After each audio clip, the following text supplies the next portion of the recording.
Okay, so hello and welcome everyone to the FIAS Southwest Alliance's first quarterly meeting. Um, we are so thrilled to have you all here today for an engaging lecture by David Brubaker, a true pioneer of Passive House in Arizona.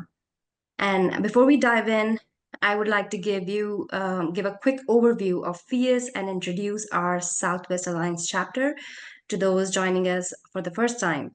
And I'll keep it brief as I know we are all eager to hear from David. But in the meantime, please feel free to introduce yourself in the chat and use this as a networking opportunity as well.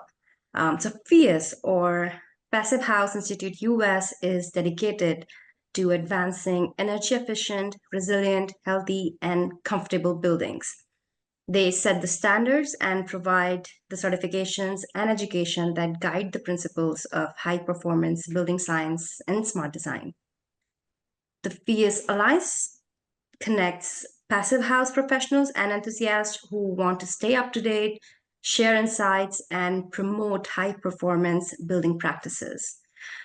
Our Southwest chapter includes Arizona, New Mexico, Utah, and Colorado. And we officially formed in July of this year.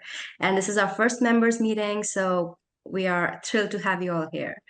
So since then, our leadership team, Vice President Javier Obando, Secretary Alyssa Fink, Treasurer Lori Clark, and myself, President Pavel Joshi, we have been laying the groundwork to create a thriving chapter.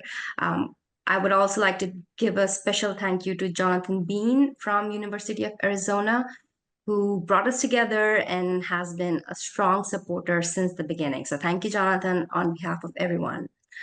He couldn't be here today because he had an engagement, but we really appreciate you, Jonathan. So finally, I want to thank David for joining us today and sharing his insights, especially about his Sonoran Desert home, which I know we are all excited to hear more about. After the lecture, I will share more on this, but you can check out our LinkedIn page for more info on how to stay connected. And after David's presentation and the Q&A, we'll share ways for you all to get involved with our chapter, stay connected, and support the growth of Passive House through education, outreach, and advocacy. So stay tuned for that. And now, without further ado, I'm pleased to introduce David Brubaker. David Brubaker began his career at the University of Arizona, where he developed a love and respect for the desert. After graduating, he moved to Chicago and earned a master's degree from the University of Illinois at Chicago. A decade spent at several prominent Chicago firms provided a good foundation for forming Brubaker Architects in 1998. Envisioning a project's essence with a blend of art and science is at the forefront of David's design thinking. More recently, he has taught building science and design studios at the University of Arizona.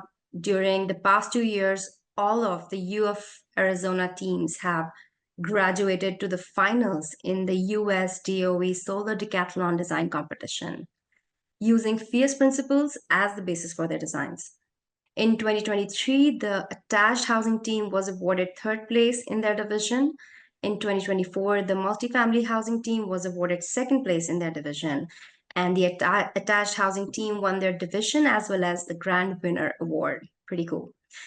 His Sonoran Desert residence is the first FIAS certified project in the 2B climate zone. And with that, it's my pleasure to hand it over to David. Any questions you all have during the lecture, please send it to us in the chat, and we'll share them with David at the end of the lecture. Yes, thanks all of you for joining. It's really an honor to present here today. Thanks so much for asking me. Also, I have to give another shout out to Jonathan, who started and had some great success at the Solar Decathlon at the U of A. So I think we have some students here that did outstanding. So thank you all for all your hard work. Let me share here.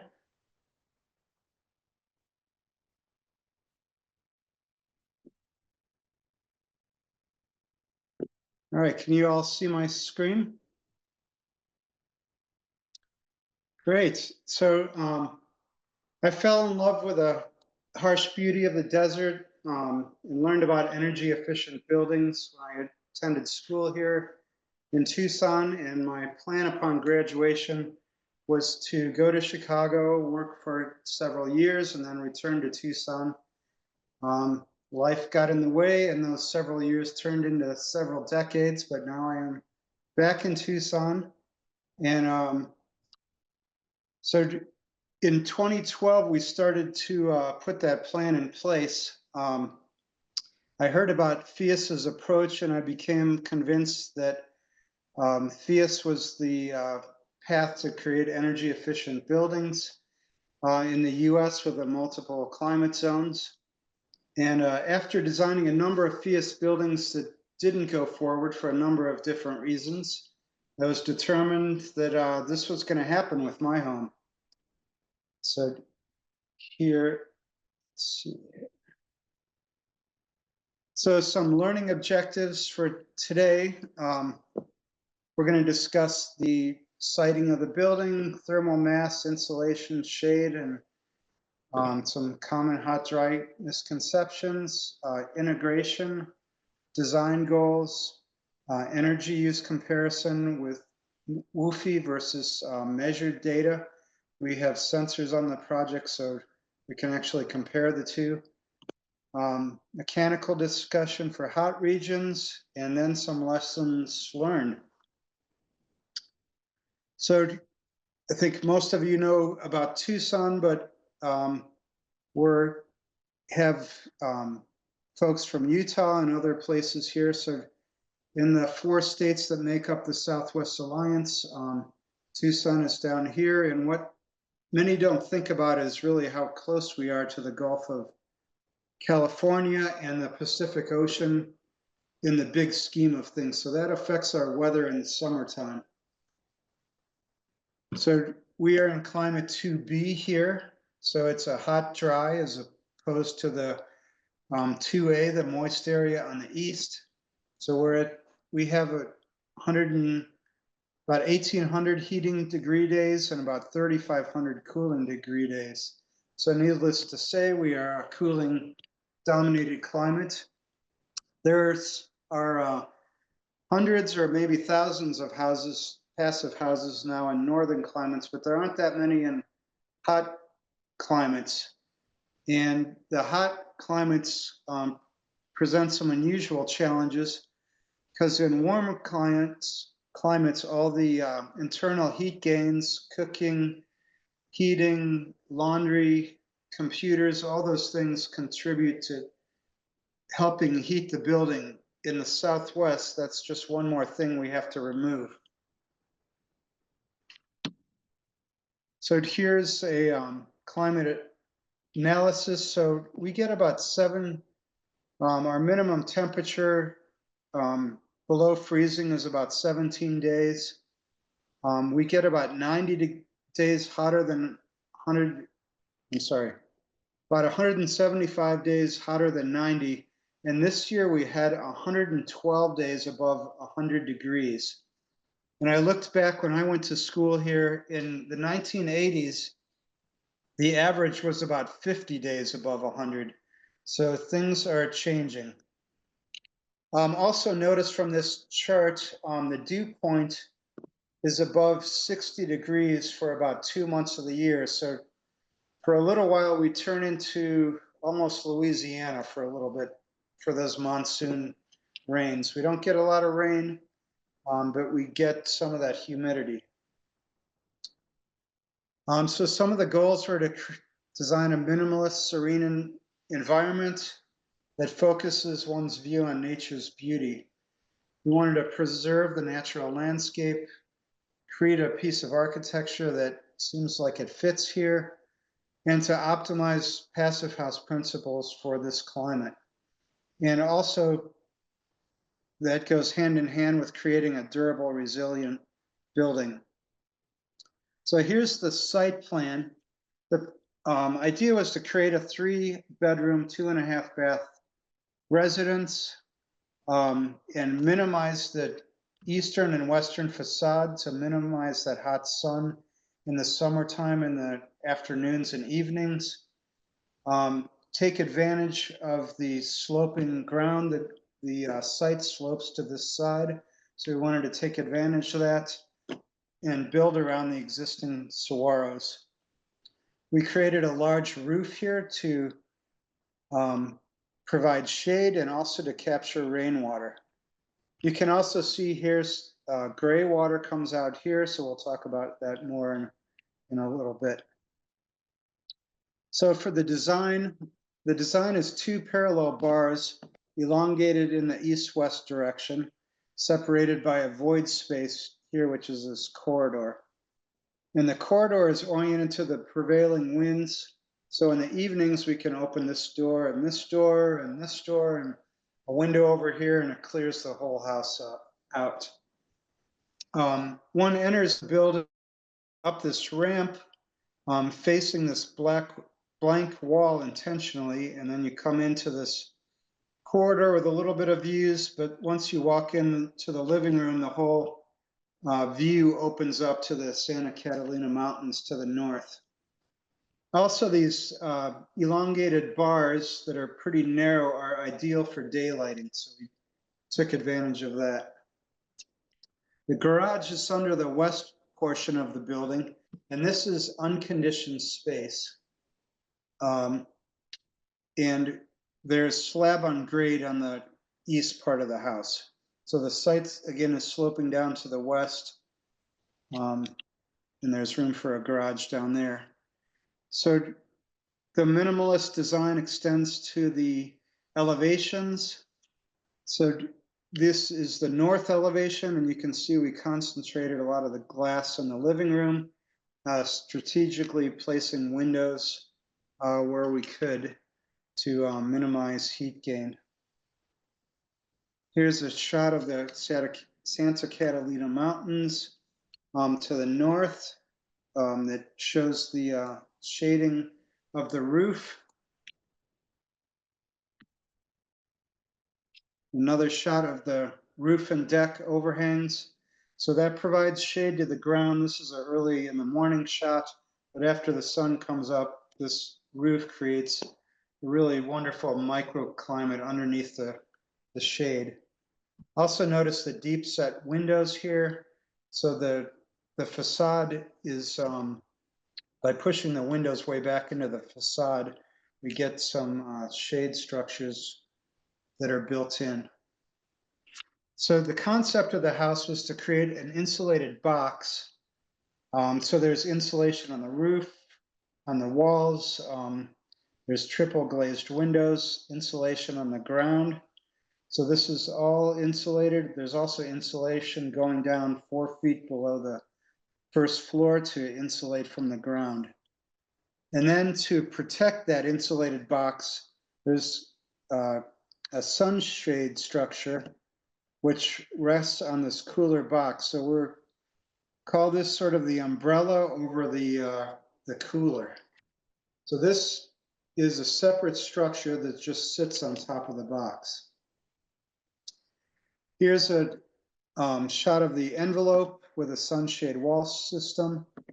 So again, you can see the insulated box. There's perforated metal at the bottoms of the walls here. So the perforated metal allows air in, and then there's vents above at the windows heads, and there's vents at the roof edges. So this perforated metal lets the air in, and this is the passive cooling system. And breezes blowing over the roof will act like a venturi and draw air out, as well as just natural convection currents. This shows some of the components of the integration of the structure. So the goal is to get each element to perform multiple tasks. So the large roof overhangs shades the building, and it also shades the windows. It's an airspace to vent heat, and it also creates a large surface to collect water. The sunshade wall system siphons off the sun's radiant energy, and it provides a location to hide structure and wiring and creates a shade structure for the windows. And to keep with the theme of minimalism, lighting is indirect and it's hidden here, integrated into the ceiling. This also hides our ventilation system. So the idea was to hide everything and keep everything working towards the goal of minimalism. The radiant heating is also tucked into the ceiling here, so that eliminates all diffusers and vents. So we're trying to get all the parts to reinforce the whole. So here's some shots through the bedroom wing here. So in the bedroom wing, there's no roof overhang, so we have a 1 foot airspace to increase the windows overhang and get a little better cooling with the radiant. So here's a shot of the garage. So there's unconditioned space down here. The library is up above here. Here are some shots of the insulation. So this goes all around the entire structure. There's insulation below the slab. Here, the structural engineer was adamant that we not put insulation below the bearing wall, so we gave in on that. So there is a gap here. Here's showing them installing insulation going down 4 feet below the slab. So this hasn't been backfilled yet. And then we're covering up the insulation with cement board, and then that gets painted. Here's a shot of all the insulation before it was put in. So there's quite a bit of it. Here's further talking about insulation. So the walls were made of metal studs. I was very nervous about termites. So that was one of the reasons for using metal studs for the wall structure. But those are poor performers from an insulation standpoint. So we put 2 layers of 3-inch continuous insulation all the way around the building. And then these outer studs are hanging from the roof, and then they're tied back with Cascadia clips, so there's no thermal bridge tying these outer studs back to the thermal envelope. So here's all the insulation in place. Again, talking about integration, we've got downspouts integrated into this wall. So this wall is providing shade for the windows, providing an airspace. It's hiding the downspouts and also providing a space for wiring. In this shot here, there's shows the insulation on the inside. So these are the metal studs that are the bearing wall holding up the roof. And the roof is TJI, so those are good thermal performers, and that's holding up the roof structure. So triple glazed windows and doors complete the insulation package. And while the living room has a large expanse of windows, here strategically placing those results in a 13% window to wall ratio. So we really put all the windows in one place to get the biggest bang for the buck, to say. Here's the triple glazed doors. And note also the thresholds are thermally broken and ADA. So here's a shot of the sunshade wall system roof. So one of the goals was to keep a thin, elegant roof on the structure. So by using 6-inch studs just laid on top of the roof and extending out, that creates the cantilever that creates the shade structure.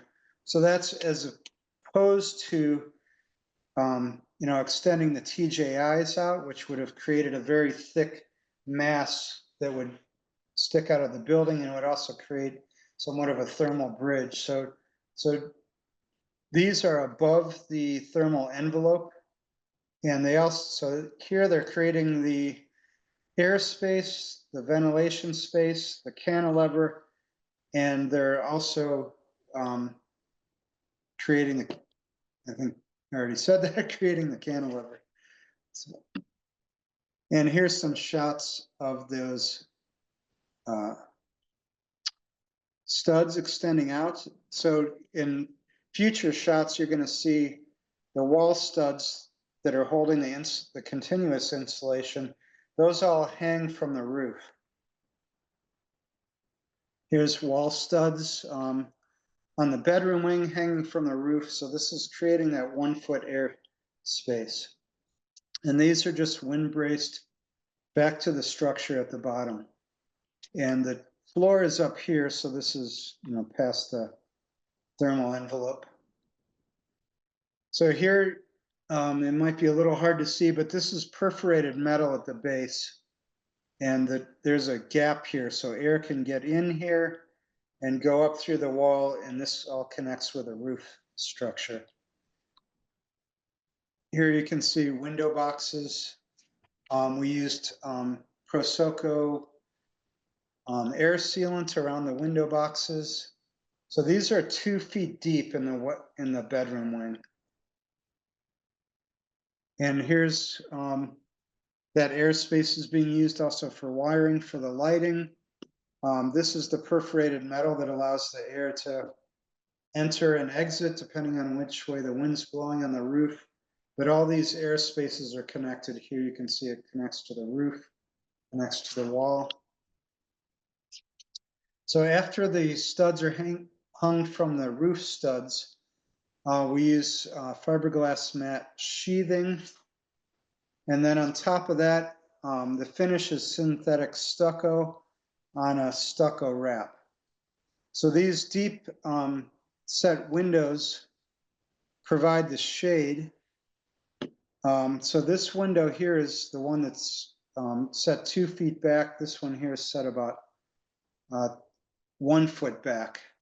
So there's a 1 foot airspace in this part of the building. The other thing this does is the window sills, by setting the window so far back, the window sills are painted white and they reflect light up under the ceiling. So it also benefits the daylighting. And then here's a shot showing how the overhangs are working. So that the goal again was to make sure the sun sort of never hits the glass, because the glasses perform so much poorly than the solid wall system. So here's on July 28th, early in the morning. It's going up to 100 degrees this day. And here's again on July 8th. So at 6:25, you can see this north overhang is shading the windows. And we're so far south. At this latitude, the sun rises north of east and sets north of west. So in the middle of the day, the sun's about 89 degrees. So this overhang works well to shade the windows on the north, because except at noon, the sun is actually hitting the north side of the building. So it's something you don't have to worry about in northern climates. Here's August 4th. And here the sun's about 75 degrees, and this is right about 1 p.m. And in this shot, you can see the sun's very high, but that deep window overhang provides shade for the glass. And so August is a little past the summer solstice. And then on the west side, these overhangs provide shade to the deck, and this is the only window facing west. So it does get a little bit of sun in the late afternoon, but this is the only one that's facing west. Next, we're going to talk about thermal bridging. And remember this beam here, because this looks like a big problem. Got a large steel beam going right through the wall. That looks like a giant thermal bridge. But to avoid that, we've got that airspace in the sunshade wall. So I was able to put a pipe column. So that the gravity load from the beam is carried down inside that airspace. There's just a strap at the top above the thermal envelope to keep this steady. And we've eliminated a thermal bridge there. And here's another shot of those columns that are going to end up in the airspace as we build more of this out. And another shot showing again, these wall studs are hanging from the roof and then braced back through the insulation with these fiberglass spacers to avoid thermal bridging. And then for air tightness, we're using a zip system. So the zip board is taped, and that's creating our air sealing and water resistant barrier. Also notice the lack of roof penetrations. There's only one plumbing vent that goes through the roof. As we carefully coordinated with the contractor and had all the plumbing vents connected together, and then they're only brought up through one vent that goes through the roof. So there's 3 bathrooms, laundry sinks, utility sinks in the mechanical room and so forth. So all that's connected together, so we only need one vent. So the only other penetrations are there's one conduit run for PV and the 2 penetrations for the ERV, intake and exhaust. So here's another shot of the zip system with the zip tape. Careful attention was paid to the bottom of the structure where it connects. A common problem with air sealing between the wall and the foundation. So that was all sealed up tight. And this is actually at a deck. And then the waterproofing for the deck was lapped up to make sure we didn't get any gaps here. And we did a blower door test right at this point before the insulation was in. The windows are in and everything's sealed, but we wanted to make sure if there were any problems, we could fix them before we got too far. So the blower door, I think I scared the contractor enough with what a big problem this was going to be if there were any leaks. It was actually twice as airtight as the really stringent FIA standards, so they did a great job here. So here's zip tape with or the Prosoco Fast Flash at the window sealant, and you'll notice a gap here, but that's a weep for the window. And then one of the other things I wanted to do is working with FIAS, we got a small grant from the Department of Energy and put energy monitoring on all the circuits, and then also put temperature sensors in the walls. So there is a sensor in the stucco here that's going to be, you'll see later. There's a sensor in the airspace, and then there's a sensor behind the 6 inches of insulation. So we could compare actual temperatures to what WUFI was telling us. And I was very curious to see how well this airspace was going to work. We went through lots of different methods of modeling this in WUFI. This was all done like in 2014 and 15, 16, and those methods have improved quite a bit since when we did it. But we wanted to see how well WUFI was going to work. So here's the temperature sensors in the stucco. There's a sensor here in the roof, in that roof airspace. And then this is talking about passive and mechanical systems. So we already went over the passive systems. We've got vents in this exterior wall. We've got the roof overhangs. This is the summer condition, which shades the structure. And we're using radiant cooling. So this works in a 2-stage manner. In the summertime, the ceiling comes on first, and then if it needs extra boost, the floor can come on. So the radiant system was chosen probably going back, and this circles back ironically to the solar decathlon, way before I knew I would have anything to do with it, really. So this was like 2012, 2013.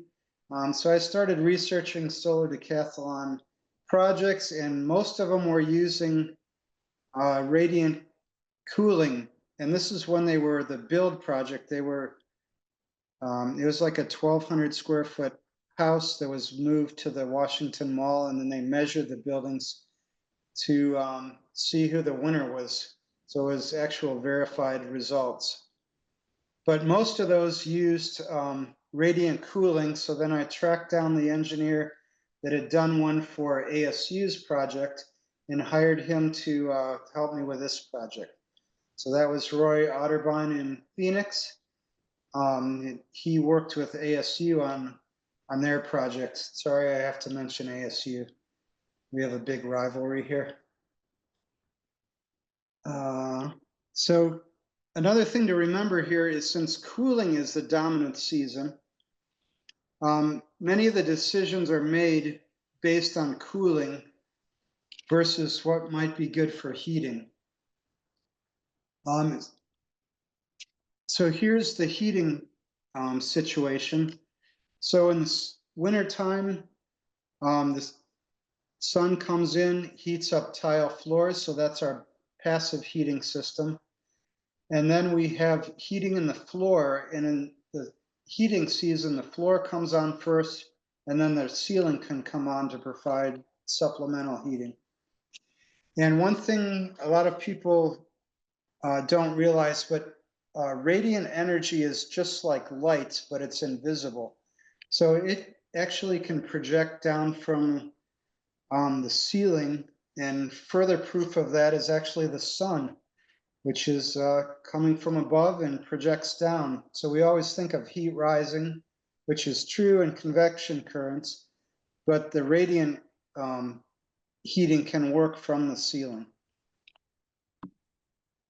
So another proof of radiant and why it works so well is the heat capacity of water. So here you can see how much heat that water can hold compared to air. So when our normal forced air system, when you're heating and cooling air and blowing that around, you have to heat it much higher than you do the water for a radiant system, because it's going to lose most of its energy by the time it gets to where it's going.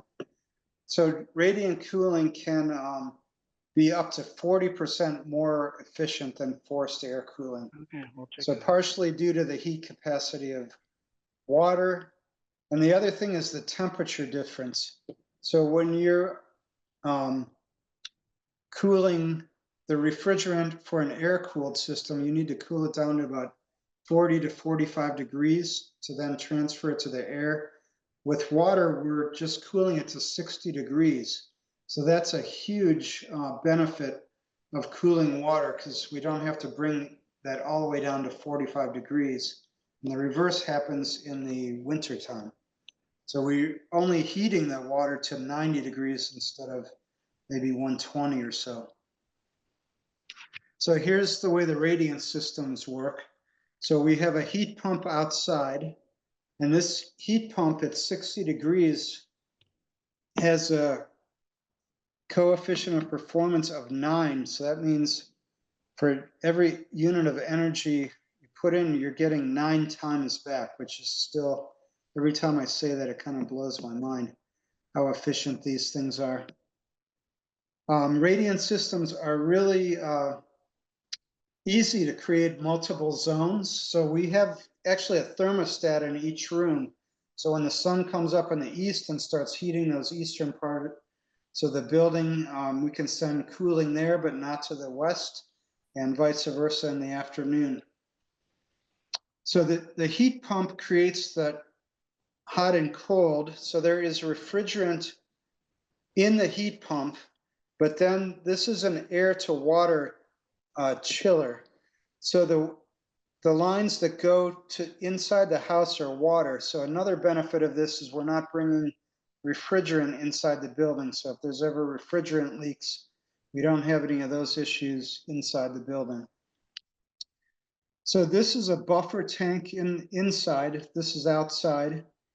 And this works, you can think of this as a battery. If we talk about electrical systems for a minute, with your laptop, you plug your laptop into the wall and it charges the battery, and then you can unplug it and use the battery to run your laptop. So this is kind of you think of this as the house outlet, charges this battery, and then the buffer tank sends the cold water to the different zones. So if all of a sudden a bunch of zones need water, the heat pump doesn't have to work as hard. It gradually keeps this buffer tank at 60 degrees in the cooling season, and then that gets sent with a pump.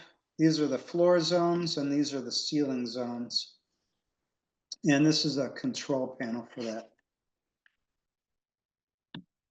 So here's a shot of the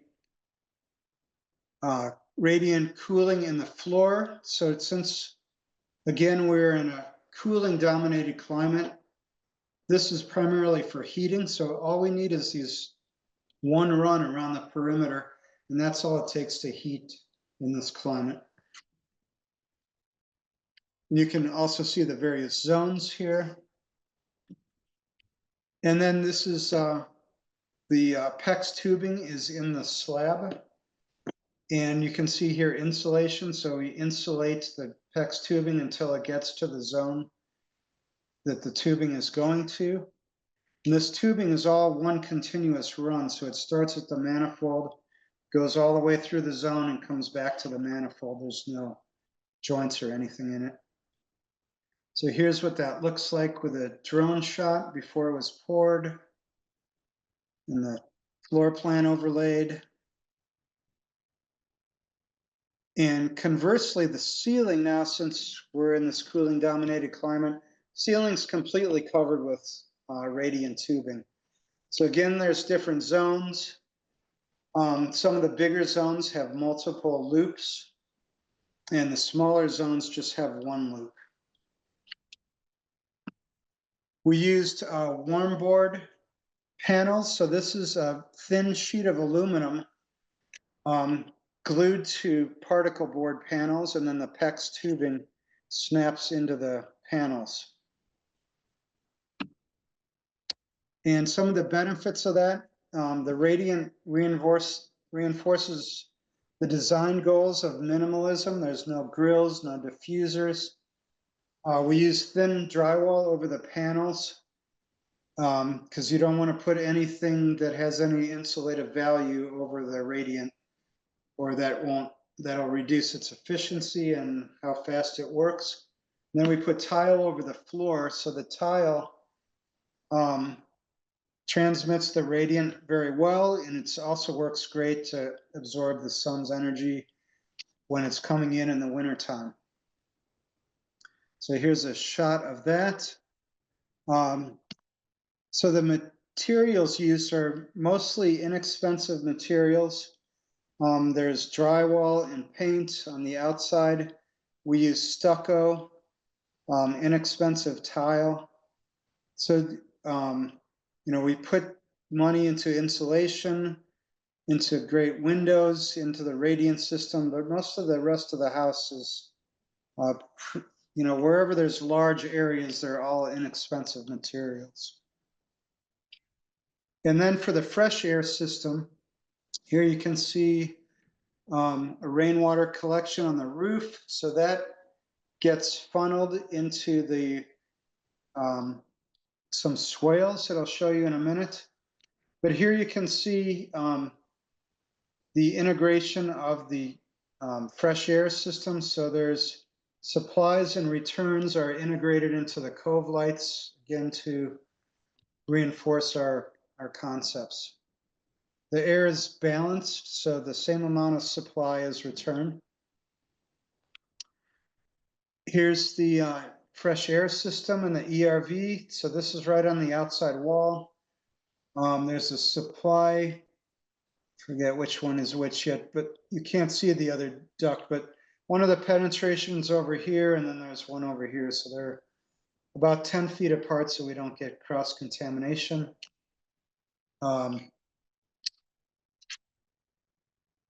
And here's how that works.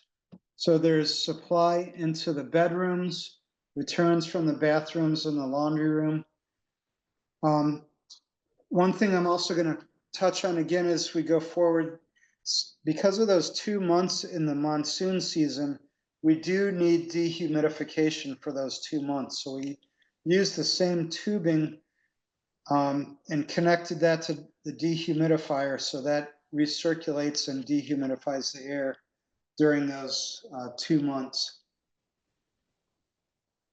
So here's that tubing up above the ceiling for the fresh air system. Where each one of these tubes, I think, is only good for about 15 CFM, so that it's perfectly smooth on the inside. This is a Zender system, and it looks like a vacuum cleaner hose on the outside. So what I realized once we got the system here is we had these light coves planned and realized, why don't we just use a hole saw? We'll cut a hole in the studs that are forming the light cove and plug the ERV hoses into that. And that now we just eliminated all the vents and diffusers in the house. So again, one thing's doing a couple different things. So we don't have to use any grills. We actually put balancing in the duct itself to balance it after it was installed. So here's how that looks. This is just a test fit with the hoses coming through. And here you can see them installed here and the plywood starting to go on. So this is going to become the light cove over here right next to the radiant ceiling. And then the finished product, we get perfectly clean ceiling with everything hidden. All the lighting is LED. So we're trying to create the architecture without it screaming passive house, bunch of contraptions. Here's the dehumidification system. So this is in the mechanical room next to the ERV. The other thing I'll talk about a little bit later, but the dehumidification system we knew was going to generate heat, but I don't think we quite realized how much heat that thing was going to create. So we initially had it dumping all the air into the kitchen, and that just became way too much. So then luckily it was easily to switch some things around. We kind of reversed the flow of the dehumidifier and dumped that air into the bedrooms, as well as we installed a cooling coil here right off the radiant system. So that radiant tank is right over here. So that was actually really easy to do. So here's the dehumidification ducts. And then we used a heat pump water heater. So this, the neat thing about this is in a cold climate, the heat pump water heater is pumping out cold air, which is not a good thing, but it's a great thing in Tucson where it's 100 degrees. So we get free cooling from the water heater. So that dehumidifier has a fan only mode. So connected to a thermostat, that fan turns on and sends the air from the mechanical room into the bedroom. So we get a little bit of free cooling from this. Here's the view of the uninterrupted roof.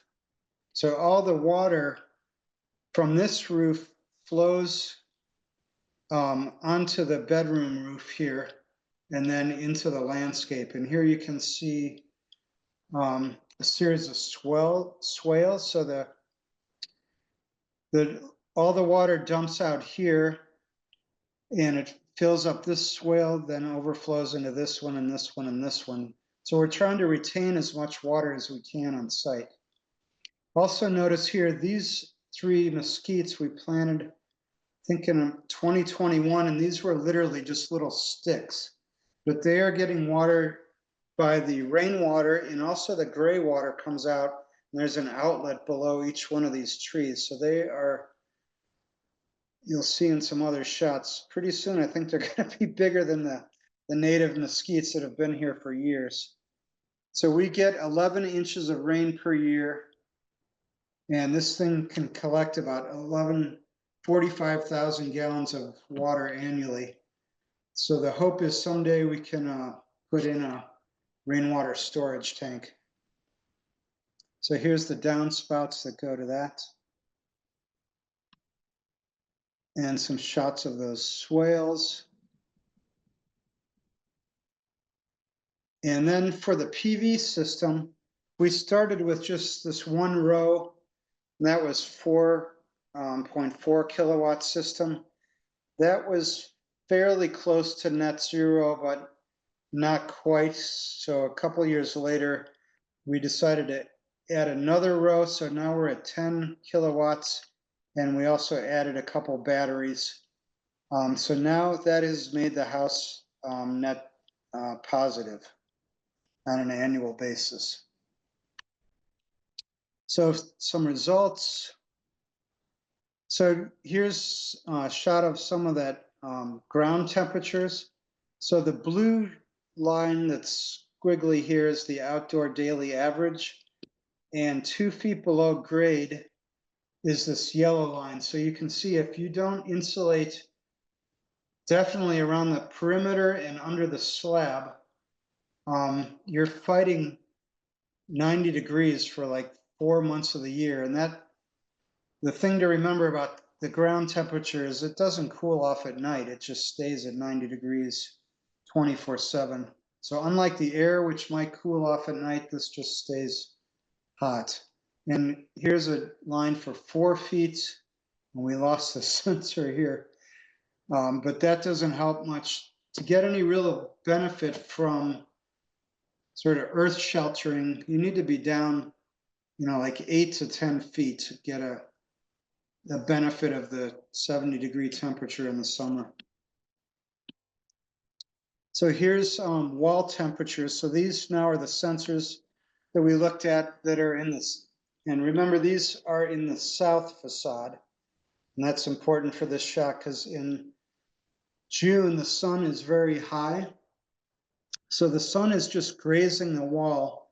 So the air temperature in the air cavity is pretty much similar to the outside wall temperature. So that's kind of to be expected.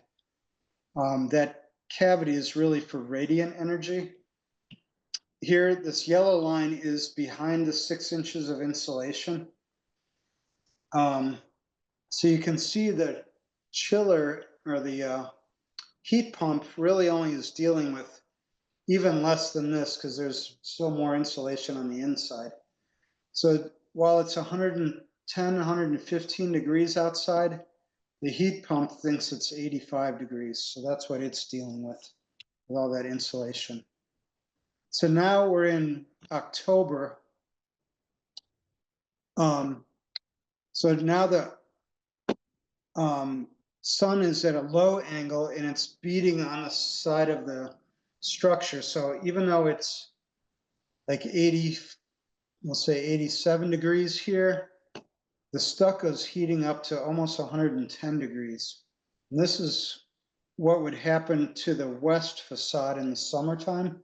But unfortunately, I don't have any sensors there. But you can see that airspace is shaving off about 10 degrees that the insulation has to deal with. So this is working pretty well in basically bringing the temperature down about 10 degrees. The other neat thing to note here is here's the outside temperature. This is another neat thing about radiant. And here's the stucco temperature. So at night, the stucco is dropping below the air temperature and it's releasing its radiant energy into space because that's the cold body. And here's sort of proof of it. Here's a shot of our energy monitoring. So this is This is through the course of a day, so you can see the chiller kicks on every few hours. So all this has been monitored through the year. Here's what happens during the day. So, we've got solar energy offsetting the energy to the energy use of the building. So batteries would kick in in the afternoon after the sun has charged them during the day. I should also mention that the building is grid tied. It's not off the grid. So we are sending energy back to the grid much of the year, but not in July and August. So there we still need to be grid tied. The solar isn't enough to overcome those summer temperatures, although the battery does almost makes it through. So here's the first couple years with a 4 kilowatt system, and then when we added the other 4 kilowatts, you can see now we're leveling out. So this was the summertime with the 4 kilowatt system, and now this is the summertime with the 10 kilowatt system. So it's still using a little more energy in July and August than we're producing. So here's our original modeling. So this was designed under FIAS 2015. So these were the targets under 2015. 1 kBTUH per square foot for heating and 11 for cooling. And then, so the targets for the design was about 10,000 and 24,000 site energy. And this was with the temperature set to FIAS's number. So this was the target. This was what we actually modeled with WUFI. And then these next shots show in 2021, they relaxed the standards a little bit. So you had to hit 3 kilowatts for heating and 15 for cooling. And again, what the target was versus what is modeled. And this is a 3-year average of what we actually measured. Since we have a sensor on every circuit, we could separate out the heating and cooling system and ERV. So that's all baked into this number. So we're at about 6,000, not too far off for what was modeled here in the WUFI 2015.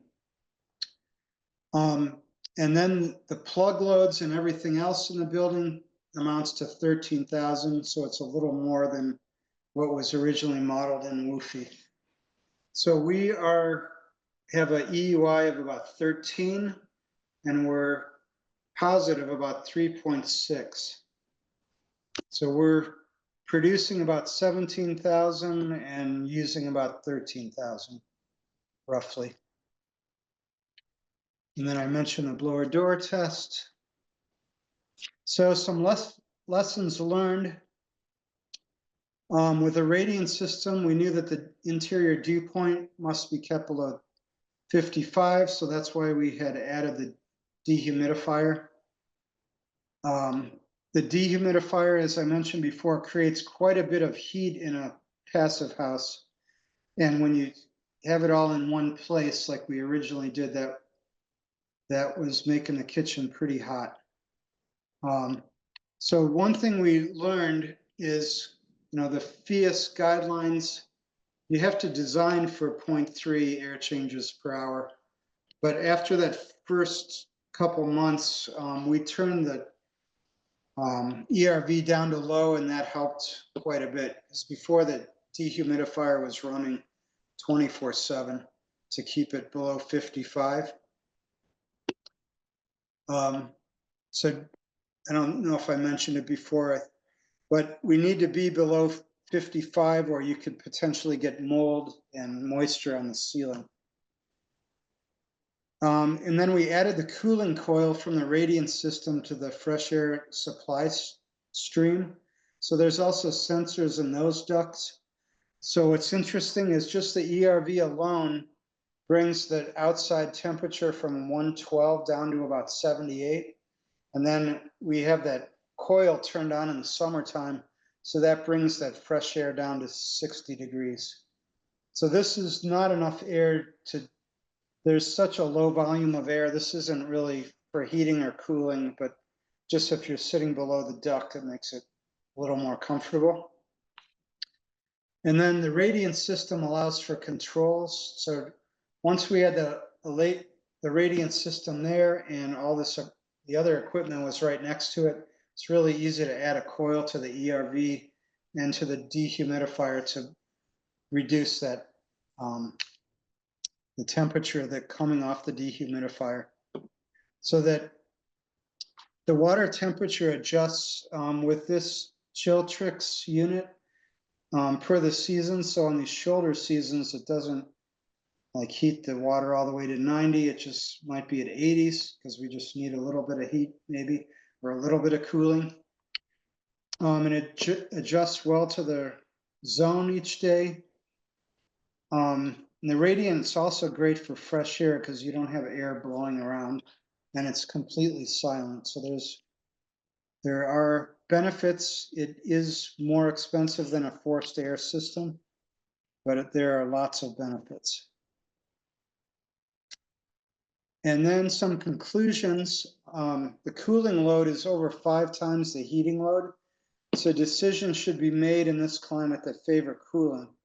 And an example of that is with this sunshade wall system, that is blocking the sun's energy from heating up the insulation.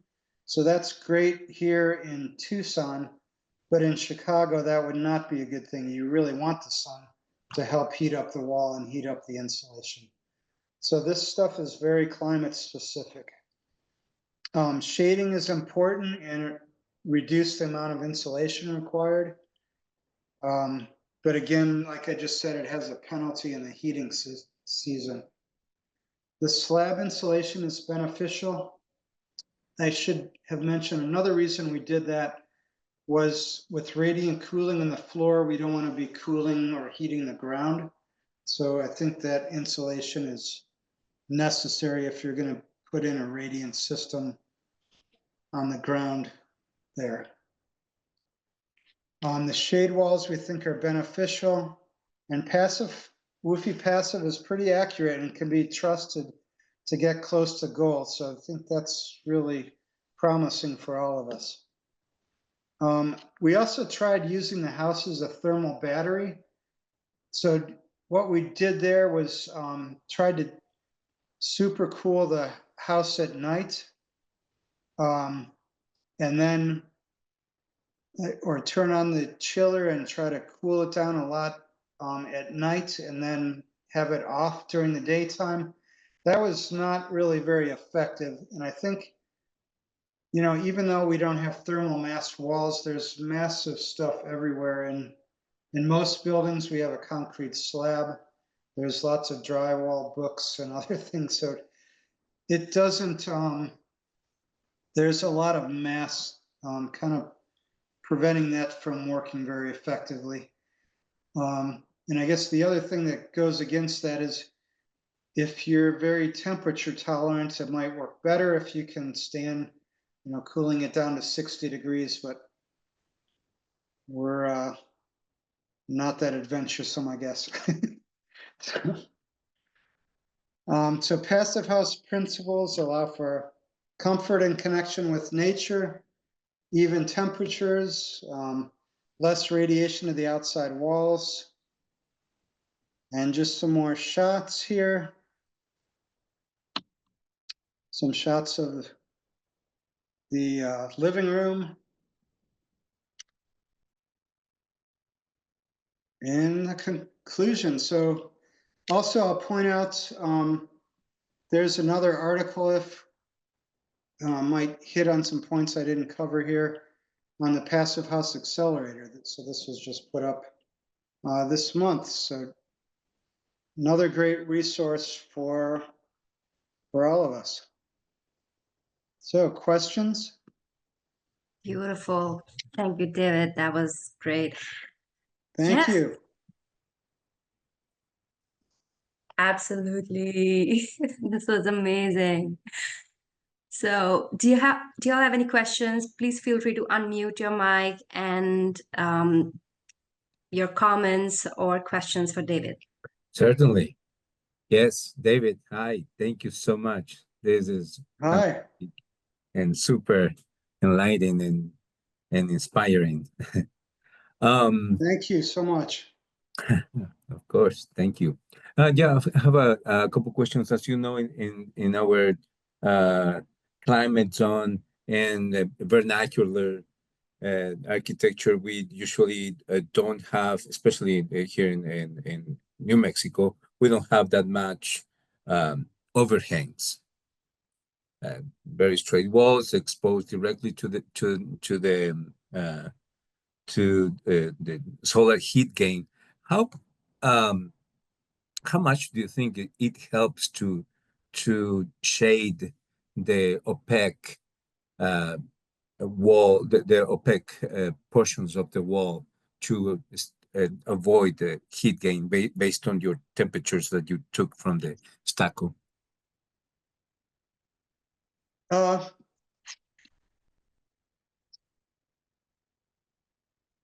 so I don't know if I can answer that exact question, but here, that exterior wall is, the whole idea is it's kind of shading. It's just close to the insulation.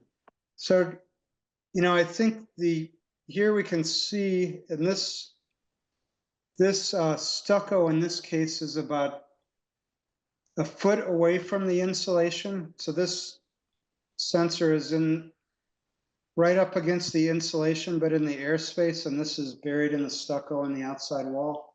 So I think we can say, just from looking at this in this example, it takes off about 10 degrees.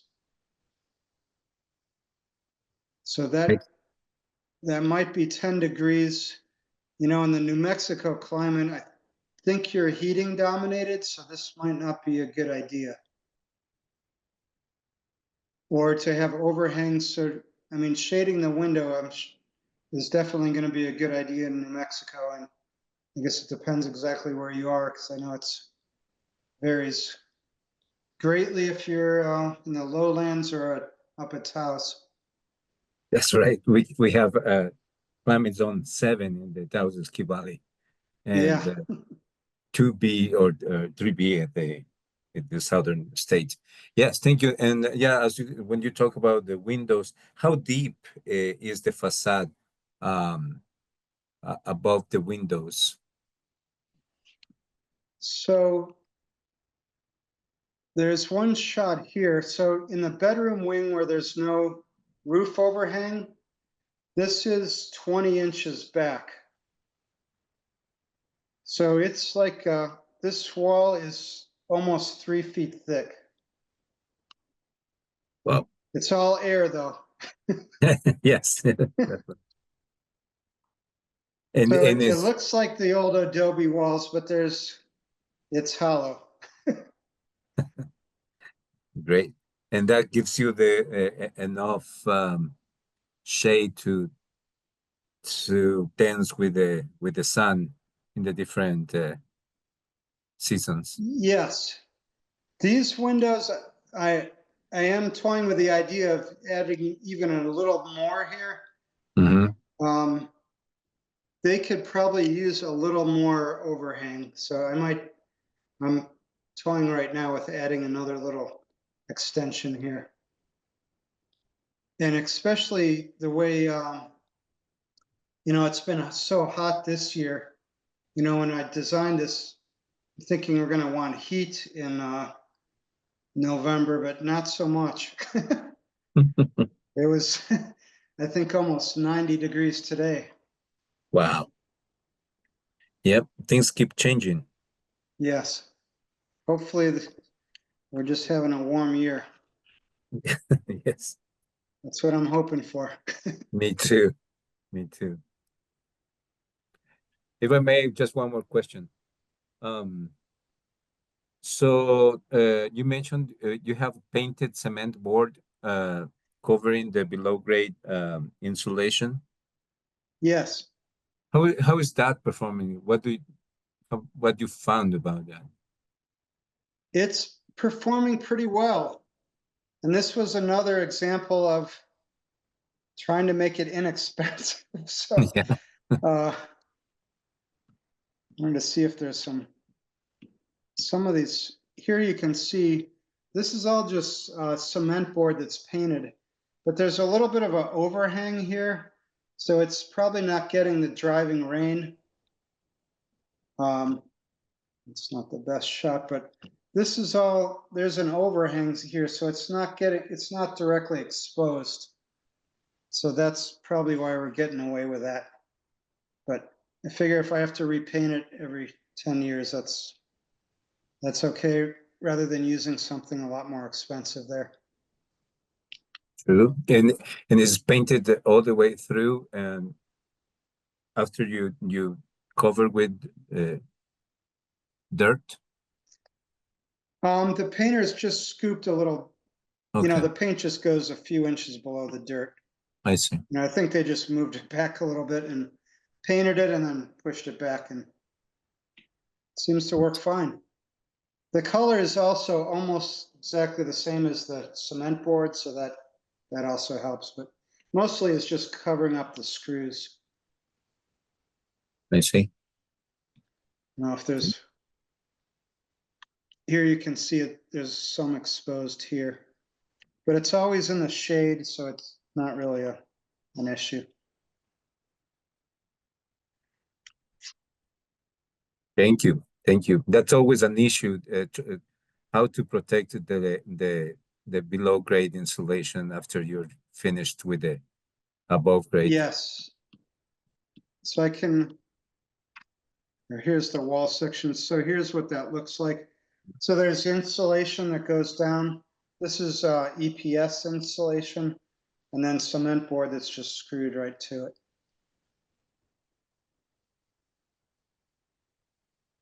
Great, thank you. Mm-hmm. David, this is Bob Krieger. I'm really, really impressed. Congratulations. Oh, thanks. Yeah, this Thanks is so much. That means a lot. you're on my hero list, and up there with Ed Mazria. And I don't know about that. well, I do. So where I'm designing rather, well, I used to design build, northern New Mexico, the heating degree days and cooling degree days are the inverse of what you've got. It's Yeah. 7,700 feet near the sort of near the Colorado border. It's 7,700 feet. It's a challenge, and having a blast doing it. But you've given me several ideas to apply in the future. And as things get warmer and warmer, that ratio what am I saying?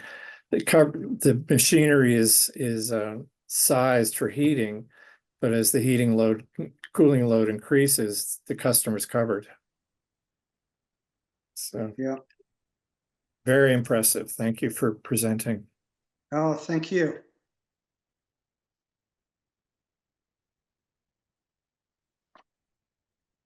And I can't wait to see all of your work. I know it's all extremely impressive, so hopefully we'll have many more of these. I do have a question. Do we have time? Sure. Okay. Yes. I do, with most of my clients, I do feasibility studies, and about 4 out of 5 walk. They say, I don't want to be that green. And it's the green premium that they just can't stomach. And if you were going to just make a wild ass guess at WAG, how much of a green premium over code minimum Tucson?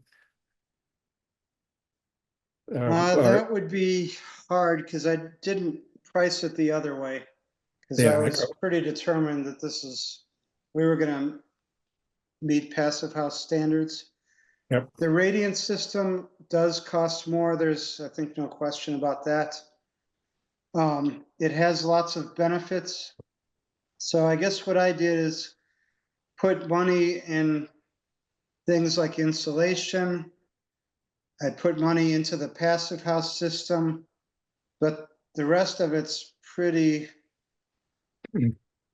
pretty pedestrian, just white drywall and stucco, and not every client's gonna agree to go along with that, I guess. I hear you. But it is extremely comfortable. I think that's one thing many passive house consultants, myself included, forget to mention. Yes, it's going to save energy, but it's really comfortable. And once you come into one of these buildings, I think as many of you know, you just feel a difference. It's very quiet. It's very comfortable. When you go near the window, you're not cold or hot. It's just, I'd say, having this comfort is part of luxury. So maybe if you can give up some tile or fancy stone, put some money into some of the insulation, which also helps in durability. So, but I know the thought, and contractors get it involved and then say, I could do this I'll just do code minimum and get rid of the architect, and we'll go to town here. So It's a challenge. yeah, so I think it's good to bring a contractor on board early and establish costs so you don't lose the client once they do come on board.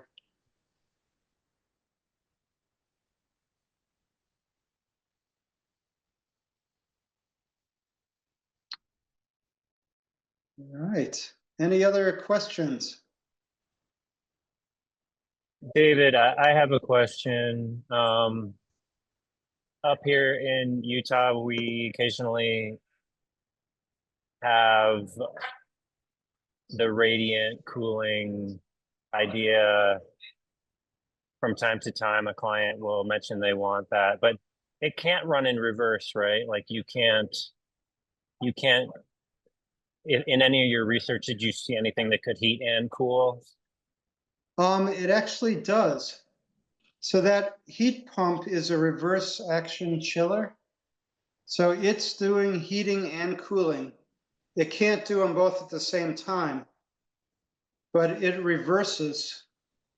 So in the wintertime, there's just a switch on the chiller and it changes direction and heats. Oh, okay. Sorry, I guess I missed that in the presentation. I don't think I Well, said that's that, but interesting. thank you for bringing that up. But yeah, it does both, just not at the same time. So what I'm seeing is that because it's air to water, you get that 9-to-1 ratio, which you don't with air. That it's logical, but I didn't pick up that either. Is that right? Yes.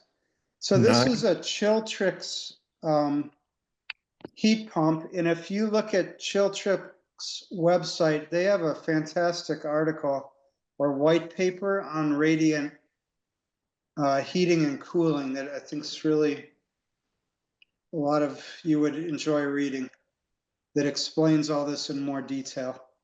But yeah, it absolutely does heating and cooling.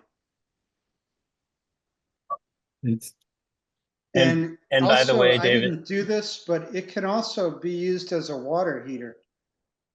So it can, heat water at say 90 degrees for the radiant cooling, and then it can, there's a valve that switches, and then it can also do your hot water heating. So we didn't do that, and I don't remember the reason why, but that's a possibility with this.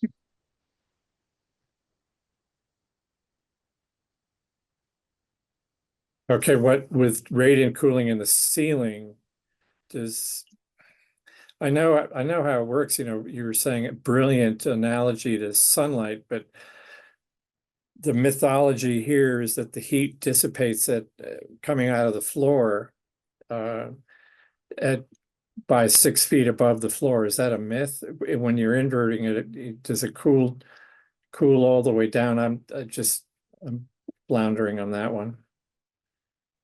I guess I'm not aware of any limits. I Okay. imagine, yeah, the farther away you get, it probably doesn't work quite as well, but it absolutely works. It keeps us nice and cool, and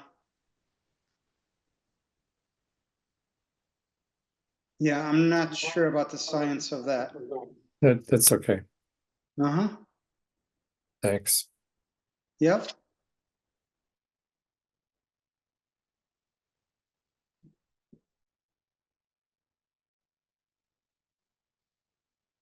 All right, well,